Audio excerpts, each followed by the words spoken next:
Hello students, आज के इस वीडियो लेक्चर में अपन परम्यूटेशन और कॉम्बिनेशन को समझेंगे, दोनों ही कॉन्सेप्ट को। जैसा कि आपको ध्यान है कि अपन ने फैक्टोरियल को समझ लिया है। अब हमारे सामने दो नई चीज़ें आ रही हैं और दोनों को मैं आपको बता दूं कि दोनों चीज़ है क्या। एक तो आपको समझना है परम्यूटेशन।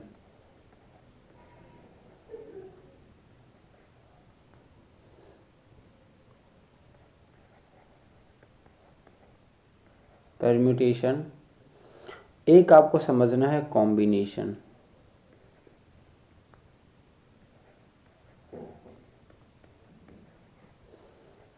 ठीक है। अब दोनों में बड़ी कन्फ्यूज़न रहती है मोस्टली बच्चों को, तो आज आपकी इसी कन्फ्यूज़न को मैं दूर कर दूंगा एकदम। ठीक है। अब सुनना, अगर कभी भी सिलेक्शन की बात आए तो आपको कॉम्बिनेशन चूज़ करना होता है। कॉम्बिनेशन कब लगाना होता है? जब हमें सिलेक्शन करना हो।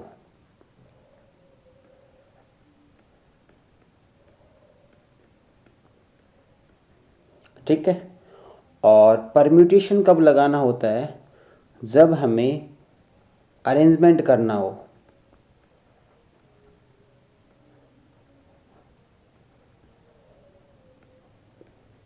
अरेंजमेंट करना हो। ठीक है। मैं आपको पूरा कॉन्सेप्ट बताऊंगा। आगे चलते हैं। अब जैसे मान लो मेरे पास टोटल n आर्टिकल्स है। मेरे पास कितने हैं? n articles. ठीक है। इनमें से मुझे r आर्टिकल को सेलेक्ट करना है। r आर्टिकल को क्या करना है? सेलेक्ट करना है। तो इस चीज़ को अपन लगाएंगे क्या? कॉम्बिनेशन लगाएंगे। और अपन इसको इस तरीके से लिखेंगे NCR। NCR का मतलब क्या होगा? n आर्टिकल में से r आर्टिकल को हमने सेलेक्ट किया है। ठीक है। अब बात करते हैं अरेंजमेंट में। ठीक है। मेरे पास n आर्टिकल्स हैं।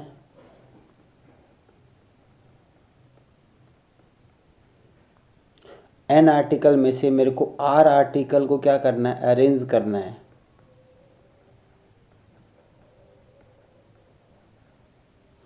तो मैं इसमें क्या लगाऊंगा? परम्यूटेशन लगाऊंगा और इस रिजल्ट को मैं लिखूंगा NPR से। ठीक है। अब आप बोलोगे सर हमें इतना तो समझ आ गया कि अगर हमें अरेंजमेंट करनी है तो हम परम्यूटेशन लगाएंगे, और अगर हमें ओनली सिलेक्शन करना है तो हम कॉम्बिनेशन लगाएंगे। पर अभी हमें ये समझ नहीं आया कि अरेंजमेंट का मतलब क्या होता है और सिलेक्शन का मतलब क्या होता है। ये दोनों चीज़ हमें अभी समझ नहीं आई। तो अरेंजमेंट क्या होता है और सिलेक्शन क्या होता है। तो आप हमें ये बताओ कि अरेंज और सिलेक्शन में डिफरेंस क्या है। ये चीज़ हमें एक बार क्लियर हो जाए तो हम आसानी से चीज़ क्लियर कर सकते हैं, समझ सकते हैं। ठीक है। तो आप इस चीज़ का स्क्रीनशॉट ले लें, फिर अपन चलते हैं आगे थोड़ा सा। अब बात करनी है अपन को, एक कॉन्सेप्ट समझते हैं। ठीक है। मैंने आपके सामने कुछ डिजिट रखे, 1 2 3। मैंने आपके सामने 3 डिजिट दे दिए आपको, 1 2 3। ठीक है, 3 नंबर दे दिए। अब मैंने कहा कि आपको आपको कोई भी 2 नंबर सेलेक्ट करने हैं। आपको क्या है? कोई भी 2 नंबर सेलेक्ट करने हैं। मैंने कहा एक सेकंड को, मैंने आपको बोला 2 नंबर्स। एक सेकंड।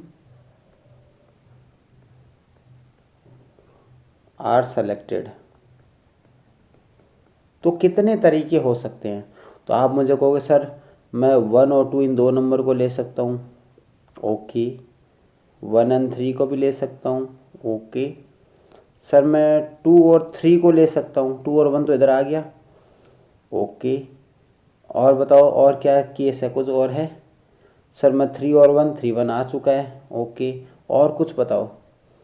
तो अगर आपको 2 नंबर यहाँ से सेलेक्ट करने हैं तो आपके पास कितने तरीके हो सकते हैं? तो आप कहोगे सर मेरे पास तो 3 ही पॉसिबल केस हैं। 3 चॉइसेस मेरे पास अवेलेबल हैं।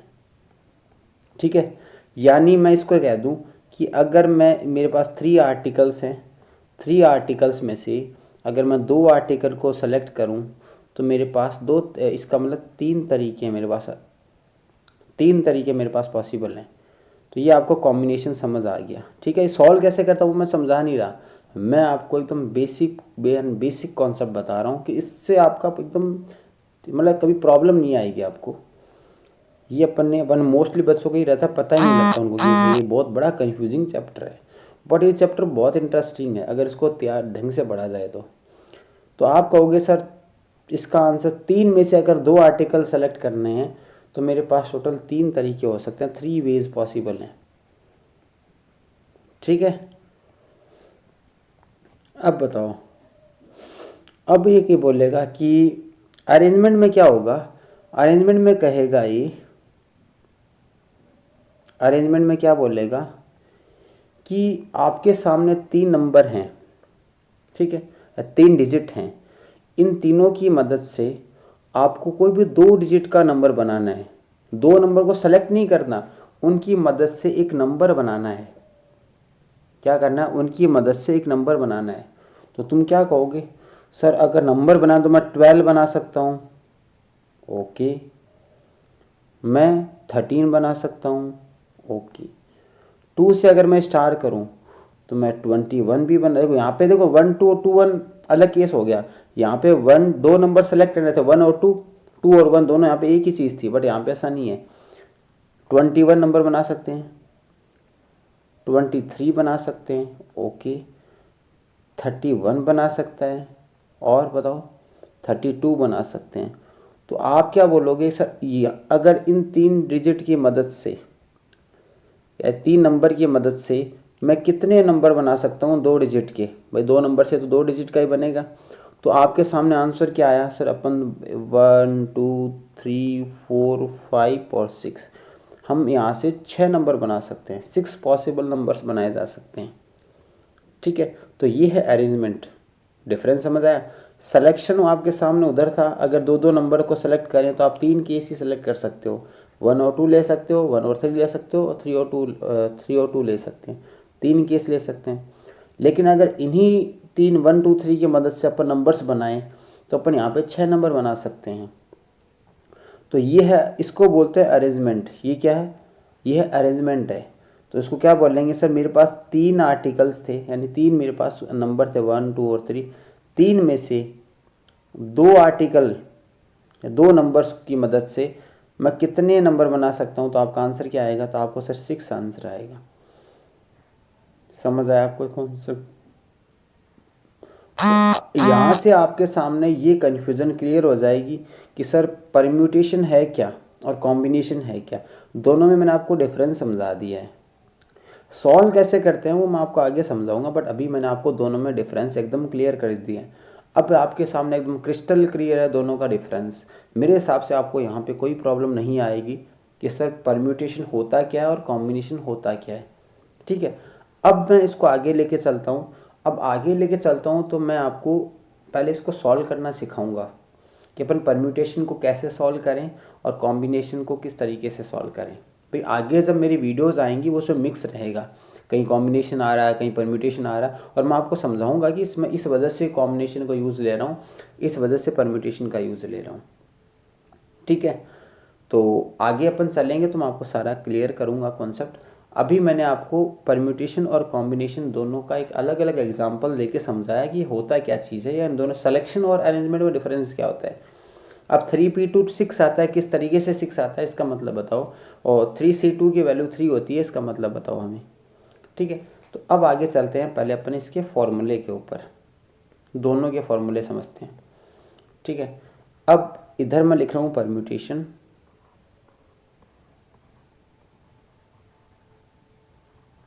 ये परम्यूटेशन है, ये है कॉम्बिनेशन, दोनों साथ ही पढ़ेंगे अपन, कोई दिक्कत वाली बात नहीं है, कोई कन्फ्यूज़न आएगी नहीं। भाई कन्फ्यूज़न कब आती है, जब अपन आधा अधूरा नॉलेज पढ़ते हैं। आधा अधूरा ज्ञान हमारे लिए कन्फ्यूज़न का कारण बनता है, जब मेरे पास संपूर्ण ज्ञान अपन पढ़ेंगे या अपन उसका मैक्सिमम चीज़ इसको पढ़ेंगे तो मेरे हिसाब से कंफ्यूज या कन्फ्यूज़न तो नहीं होना चाहिए। ठीक है, अब तुम NPR, अब परम्यूटेशन में क्या होता है, अगर N आर्टिकल में से R आर्टिकल को अरेंज करना है तो उसको NPR लिखते हैं। तो इसको लिखने में कोई दिक्कत नहीं आएगी आपको। NCR में चलते हैं, अगर N आर्टिकल में से कोई भी 2 आर्टिकल, कोई भी R आर्टिकल को सेलेक्ट करेंगे तो NCR हो जाएगा। ठीक है, अब NPR का जो फॉर्मूला होता है वो होता है factorial N upon factorial N minus R। ठीक है, और NCR का जो फॉर्मूला होगा वो होगा factorial N upon N minus R। इतना तो सेम टू सेम है, मल्टीप्लाई बाई फैक्टोरियल R। ये फॉर्मूला थोड़ा सा चेंज हो जाएगा। ठीक है, तो दोनों का फॉर्मूला हमने सीख लिया। अब इसको एक दो एग्जांपल से अगर सॉल्व कर लें तो थोड़ा बेटर रहेगा। ठीक है, तो अब एक दो एग्जांपल समझाता हूँ मैं आपको। अगर मैं आपके सामने ऐसा आ जाए 10P3 आ जाए तो इसका सॉल्व कैसे करेंगे। n है हमारा 10 और 10 माइनस थ्री। अब 10 को अपन क्या ये आ गया फैक्टोरियल 10 अपॉन फैक्टोरियल 7। फैक्टोरियल 10 को तुम क्या लिखोगे, 10 इंटू 9 इंटू 8 इंटू, अब आगे 7 6 5 4 पूरा आएगा। तो अगर आपको फैक्टोरियल को बीच में स्टॉप करना है तो फैक्टोरियल 10 क्या होता है, 10 9 8 7 6 मल्टीप्लाई रहेगा 1 तक। तो आप क्या कर सकते हो, उसको स्टॉप कर सकते हो, जहाँ भी स्टॉप करोगे फैक्टोरियल लगा दोगे। फैक्टोरियल 7 डिवाइड है फैक्टोरियल 7, तो ये तो कट गया। तो आंसर क्या आया, 720।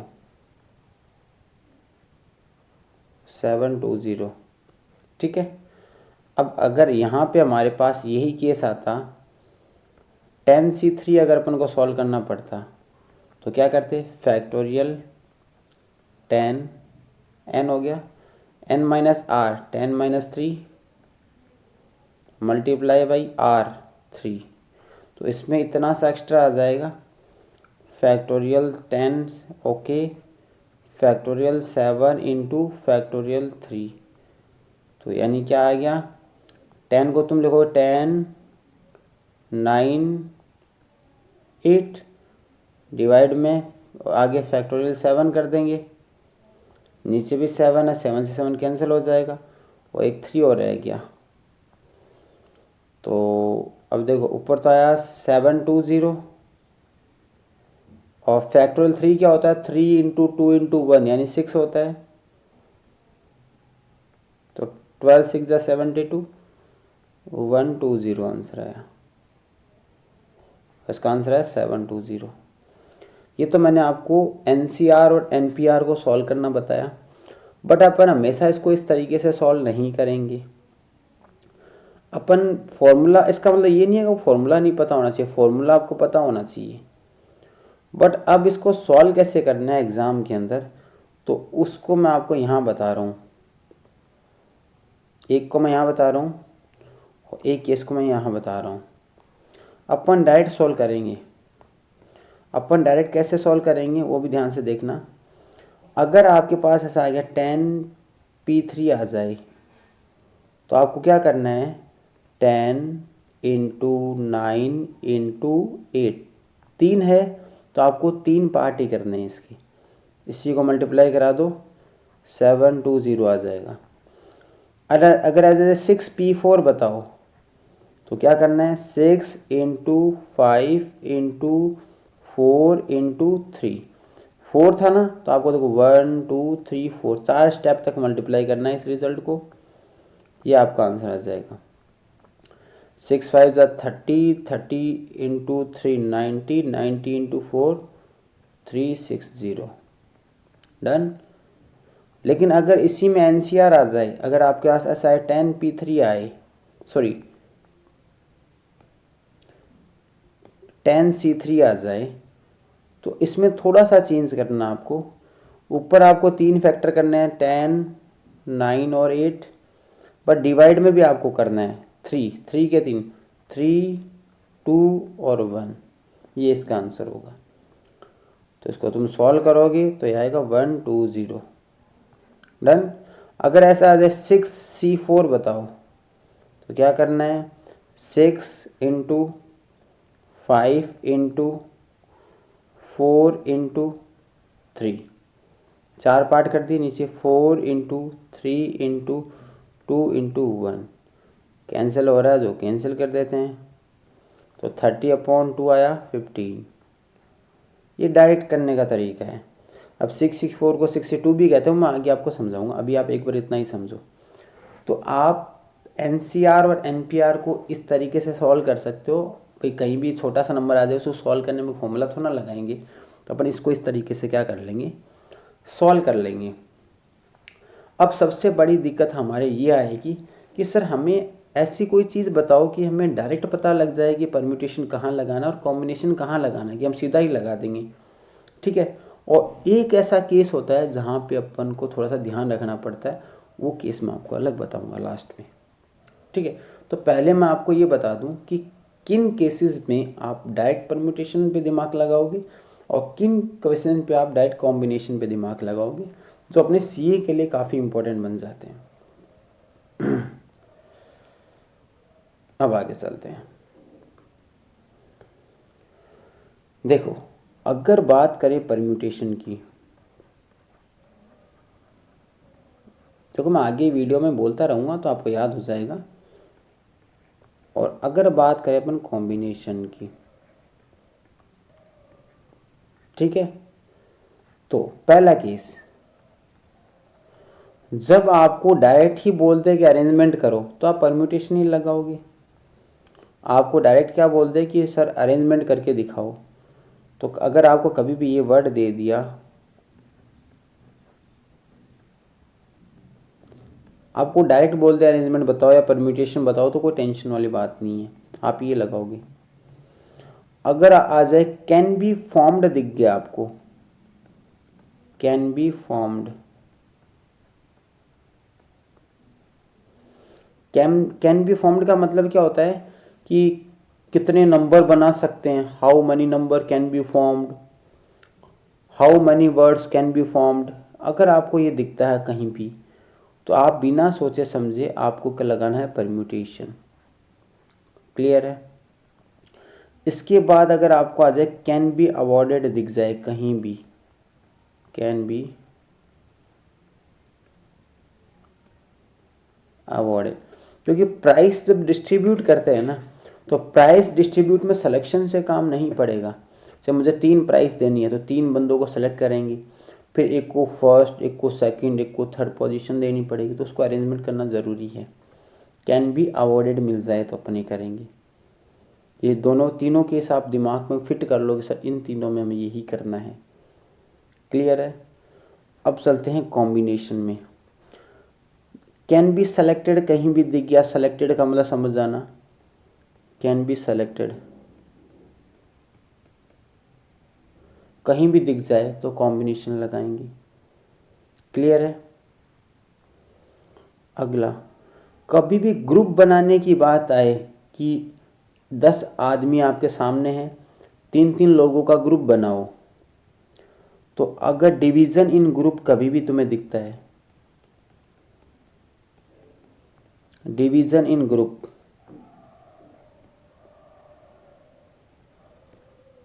दस मैंगो है, इनको इतने पार्ट्स में डिवाइड करो, तो अपन कॉम्बिनेशन पे डिवीज़न इन ग्रुप तुम्हें दिख गया।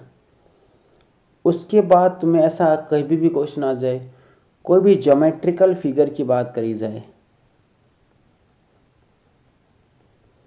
ज्योमेट्री का मतलब कि कितने ट्रायंगल्स बनाए जा सकते हैं।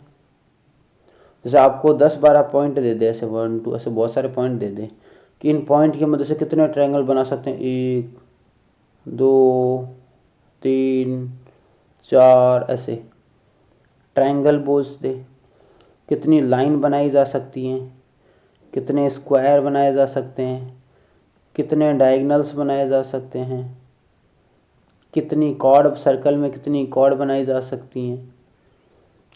इस टाइप का कभी भी कोई क्वेश्चन पूछा जाएगा तो अपन क्या करेंगे, कॉम्बिनेशन को अप्लाई करेंगे।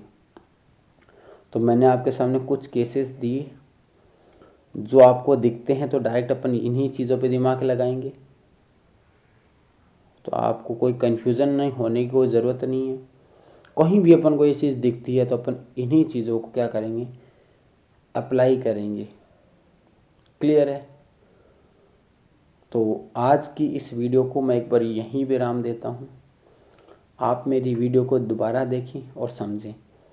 मैं मेरी वीडियो का सीक्वेंस एकदम सही करूँगा कि मेरी वो उसमें मैंने एक्सरसाइज डाल रखी, कुछ बीच में एक्सरसाइज के क्वेश्चंस करवा दिए। बट है ना, मैंने आपको अगर आप बुक्स के अकॉर्डिंग देखोगे ना, तो मैंने ICI मॉड्यूल के हर एक एग्जाम्पल उसी तरीके से सॉल्व किए हैं वीडियोज़ के अंदर। तो आप प्ले लिस्ट में देखोगे तो उसी तरीके से मैंने सॉल्व किए हैं। अगर आपको मेरी वीडियो पसंद आई है तो मेरे चैनल को सब्सक्राइब करें और अपने सारे दोस्तों मेरे चैनल शेयर करें। Thank you.